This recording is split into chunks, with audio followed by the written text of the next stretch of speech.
حضرت حلیمہ فرماتی ہے سواری نہیں سوار بدل دیا ہے، سواری تو وہی ہے جو پہلے میرے پاس موجود تھی۔ حلیمہ باتیں کر رہی ہے، سواری آگے بڑھ رہی ہے۔ سہیلیہ کہتی ہے حلیمہ ذرا سواری کو روک تو صحیح، ذرا دیکھ تو لوں کون سوار ہے۔ حلیمہ کہتی ہے اے سہیلیو، کل تک میری سواری کی لگام میرے ہاتھ میں ہوا کرتی تھی، اب یہ لگام میرے ہاتھ میں نہیں بلکہ محمد عربی کے ہاتھ میں ہے۔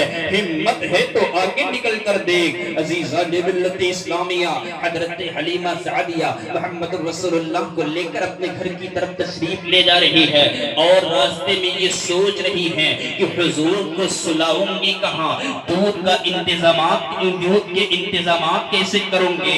ادھر جناب حلیمہ دل میں یہ تدبیریں سوچتی جا رہی ہے، ادھر رب قدیر نے تمام برکتوں اور تمام رحمتوں کو یہ حکم دے دیا کہ حلیمہ کے جانے سے پہلے اس کے گھر میں جا کر ڈیرے ڈال دو۔ اب وہ حلیمہ کا گھر بعد میں ہوگا، میرے محبوب کا گھر پہلے ہوگا۔ اللہ نے فرمایا تمام برکتوں کو مخاطب کر کے کہ حلیمہ کے پہنچنے سے پہلے حلیمہ کے گھر میں جا کر ڈیرے ڈال دو۔ اب وہ حلیمہ کا گھر بعد میں ہوگا، میرے محبوب کا گھر پہلے ہوگا۔ پہلے حلیمہ میزبان ہوا کرتی تھی، اب میرا محبوب میزبان ہوگا۔ عزیزان ملت اسلامیہ، اب جناب حلیمہ سعدیہ رحمت دو عالم صلی اللہ علیہ وسلم اس سواری کو لے کر اپنے گھر میں آتی ہیں۔ حضور کی آمد کی برکت سے حلیمہ کے گھر میں بے شمار برکتوں اور رحمتوں کے چشمے ابل پڑتے ہیں۔ آپ کی آمد سے، آپ کے قدوم میمنت کی برکت سے نہ صرف حلیمہ کے گھر کی رونق بڑھ گئی بلکہ پورا قبیلہ تمام سعادتوں کا مرکز بن گیا۔ حضرت حلیمہ سعدیہ نے نہایت ہی پیار اور شفقت کے ساتھ محمد عربی کو لٹا دیتی ہے، خاوند کو حکم دیتی ہے بکری کا دودھ نکالو تاکہ میں محمد عربی کو دودھ پلاؤں۔ عزیزان ملت اسلامیہ، اب خاوند بکری کا دودھ دہنے کے لیے بکری لے کر بیٹھتا ہے۔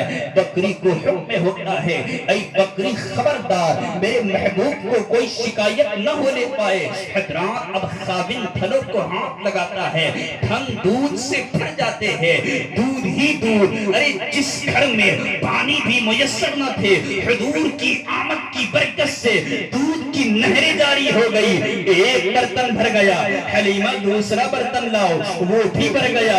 حلیمہ تیسرا برتن لاؤ، وہ بھی بھر گیا۔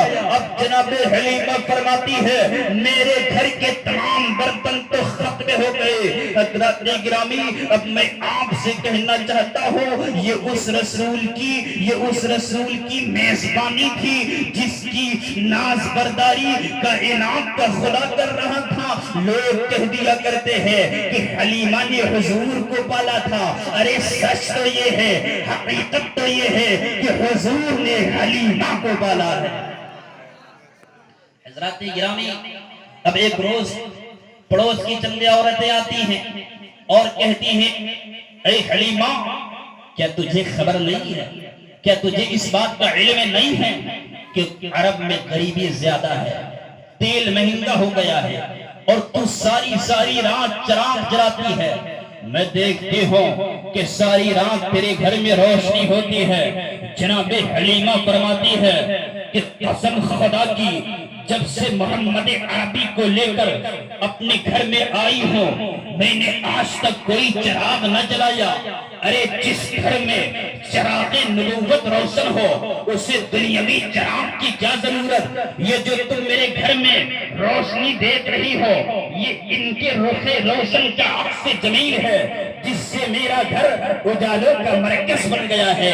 حضرات حضور کی آمد کی برکت سے حضرت حلیمہ کے گھر میں ایک عجیب رونق اور روشنی پیدا ہو گئی۔ حضرت حلیمہ فرماتی ہیں کہ ایک مرتبہ آقای کونین صلی اللہ علیہ وسلم رات کے وقت آسمان کی طرف دیکھ رہے تھے اور آپ کی زبان مبارک متحرک تھی، اور جب میں نے غور سے دیکھنا شروع کیا تو میری حیرانی کی انتہا نہ رہی۔